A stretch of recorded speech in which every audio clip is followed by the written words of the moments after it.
Hey everyone, welcome to this explainer. Today, we're unpacking something pretty profound, the architecture of divine delight, and we're grounding this squarely in Psalm 37, verse 4. It says, "Take delight in the Lord, and he will give you the desires of your heart." This verse sets up a massive foundation of God's sovereign providence. It's basically an anchor for those days or even years when life just feels completely unfair. So, here's the game plan for today. We'll start with the context of Psalm 37 and our key findings. Then we'll dive into the trap of comparison, look at two different theories of peace, walk through a step-by-step practical guide, and finally bring it all home with the implications for college students. Let's jump right in.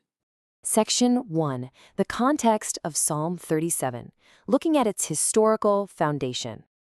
Now, you might be wondering, why does something written thousands of years ago still matter to us right now? Well, the unbroken chain of relevance here is actually fascinating. The truths penned by David in the Bible remain perfectly constant. We go straight from David's reign, speaking to his original biblical audience, all the way to modern-day college campuses. And you know what? The human struggle of seeing people do bad things and still wildly succeed hasn't changed a bit. The Bible hits this timeless frustration head-on, gently nudging us away from obsessing over what everyone else is doing and bringing our focus back to trusting God. Moving on to Section 2. Key findings, the main argument, delighting in God's sovereignty. Our analysis of the source material reveals a framework built squarely on Reformed Calvinist theology. To be clear, in this specific scriptural view, God is completely sovereign over all outcomes. It's also noted in the text that Jesus, God the Father, and the angels are understood as males. The core argument here is that humanity is called to submit to his overarching will, and true peace comes from resting in his supreme authority. And that brings us to the word delight. This is absolutely crucial, guys. Delight isn't some sort of transaction. It's a transformative process. It means to take deep joy in him, enjoying his presence and his character. Because when you do that, he's actively changing your heart, shaping your desires to reflect his perfect will. So when it says he'll give you the desires of your heart, it's not because he's a cosmic vending machine granting wishes. It's because he is sovereignly molding what you actually desire in the first place. All right, Section 3, the trap of comparison. Basically, what happens when life feels totally unfair. So how do we apply that grand theology to our real everyday lives? Well, David starts the psalm by warning us not to fret over evildoers. Now, to fret just means getting anxious, worked up, or upset. It happens all the time, right? You watch people make terrible choices, yet they still seem to succeed, while you're over there trying to do things the right way.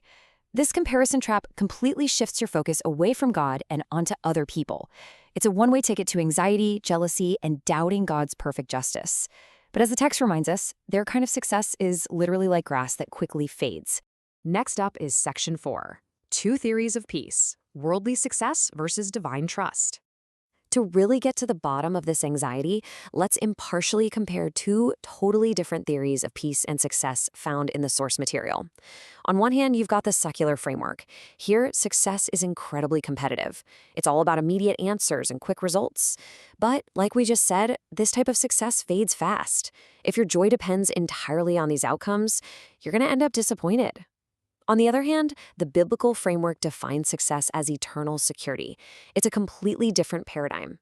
True peace here is found in trusting his perfect timing and resting in his complete control, trusting that he sees the big picture and promises to take care of his people. Moving right along to Section 5, a step-by-step practical guide to living out Psalm 37. So, going from theory to actual practice, the document outlines 4 specific steps to live faithfully instead of competitively. Step 1, you have to stop comparing your life to others. Just cut it out. Step 2, take those inevitable frustrations, because they will happen, directly to him in prayer.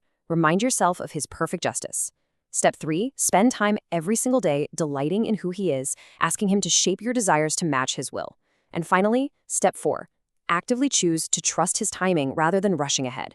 When you follow these steps, you actually relinquish that heavy anxiety. You realize you don't have to constantly compete because your life is securely in his hands.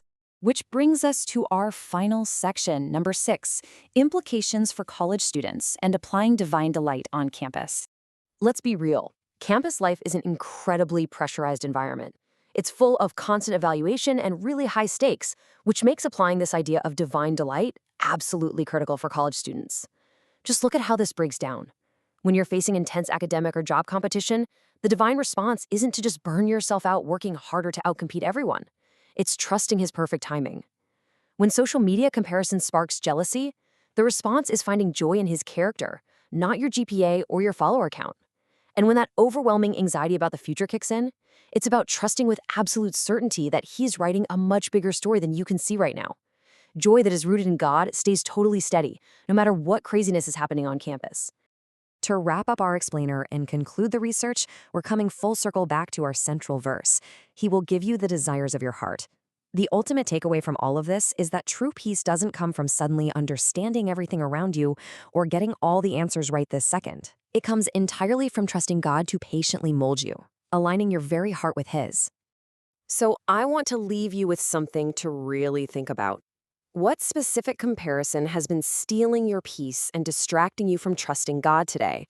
And more importantly, what is one practical way you can let Him reshape your desires starting right now? It's like a giant puzzle, and trusting Him is the piece that brings it all together.